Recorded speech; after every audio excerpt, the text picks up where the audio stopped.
नमस्कार. Cook with Sonali मराठीजमध्ये तुम्हा सर्वांचे खूप खूप मनापासून स्वागत.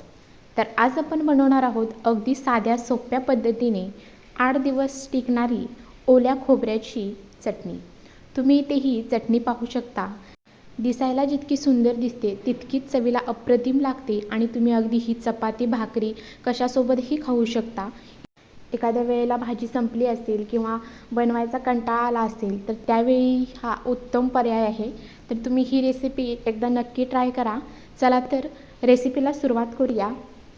तर इथे मी घेतलेलं आहे ओलं खोबरं आणि ते ओलं खोबरं जे होतं ते मी खिसून घेतलेलं आहे, कारण मिक्सरला बारीक करायला अगदी पटकन बारीक होतं. त्याच्यासाठी तुम्हाला जर काप करून घालायचे असतील तरी चालेल.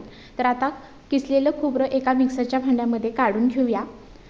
सर्व खोबरं इथे मी एकाच मिक्सरच्या भांड्यामध्ये काढून घेतलेलं आहे. तर पहा, आता याच्यामध्ये इतर साहित्य घालायचं आहे. तर त्याच्यासाठी इथे मी हिरवी मिरची घेतलेली आहे. ही कमी तिखट मिरची आहे, त्याच्यामुळे मी ती 4 मिरच्या घेतलेत. तर मिरच्या आपल्याला कट करून मिक्सरच्या भांड्यामध्ये घालून घ्यायच्या आहेत. त्यानंतर घालायचं आहे कोथिंबीर आणि इथे 10 ते 15 लसणाच्या पाकळ्या घेतलेत आणि अगदी पाव चमचा एवढा जिरे घेतलेत. आता मिक्सरला झाकण लावून व्यवस्थित असं हे मिक्सरला छान असं बारीक फिरवून घ्यायचं आहे. तर इथे तुम्ही पाहू शकता अगदी छान बारीक असं हे मिश्रण आपण मिक्सरमध्ये फिरवून घेतलेलं आहे. आता हे फिरवून घेतलेलं जे मिक्सर आहे त्याला आता आपल्याला फोडणी करायची आहे. तर त्याच्यासाठी कढई गरम करून घेतली आणि त्याच्यामध्ये घालायचं आहे तेल.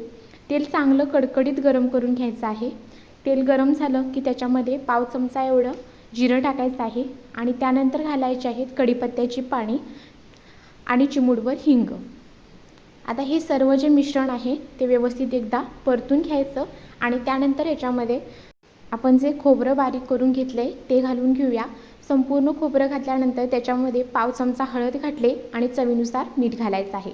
याच्यामध्ये पाण्याचा एकही थेंब वापरायचा नाही.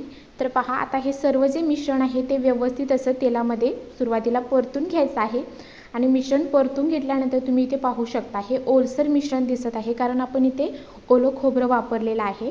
जोपर्यंत ही मोकळी सुटसुटीत चटणी होत नाही तोपर्यंत आपल्याला हे परतत राहून ही चटणी आपल्याला शिजवून घ्यायची आहे. तर पहा, एका दुसऱ्या मिनटामध्ये आपल्याला पुन्हा ही चटणी परतून घ्यायची आहे. याच पद्धतीने थोडा वेळ 1 मिनिटभरानंतर किंवा 1-2 मिनटानंतर मंद गॅसवरती आपल्याला ही चटणी सतत परतत राहून छान अशी मोकळी सुटसुटीत होईपर्यंत शिजवून घ्यायची आहे. आणि इथे तुम्ही पाहू शकता जवळजवळ मी हे 7 मिनटं मंद गॅसवरती चटणी छान अशी शिजवून घेतलेली आहे आणि छान अशी मोकळी सुटसुटीत इथं पहा चटणी ही जी आहे ती तयार झालेली आहे. तर अगदी साध्या सोप्या पद्धतीने आपण ही चटणी इथं बनवलेली आहे. एकदा बनवून ठेवला तर 8 दिवस आरामात टिकते. आणि सध्या आता पावसाचे दिवस सुरू झालेले आहेत, तर पावसाच्या दिवसामध्ये शेतीची भरपूर कामं असतात. तर अशा वेळी ही जर तुम्ही चटणी बनवून ठेवली तर घाई गडबडीच्या वेळेला आपल्याला ती उपयोगी पडते. तर अशाच छान छान रेसिपी पाहण्यासाठी चॅनलला सबस्क्राईब करा, बेल आयकॉनचे बटन दाबा, जेणेकरून अशाच छान छान रेसिपींचं नोटिफिकेशन तुम्हाला मिळत जाईल आणि तुम्हालाही अशी छान छान रेसिपी पाहता येतील. व्हिडिओ जास्तीत जास्त लोकांपर्यंत शेअर करा आणि व्हिडिओला एक लाईक नक्की करा. धन्यवाद. भेटूया अशाच व्हिडिओसोबत. Bye bye.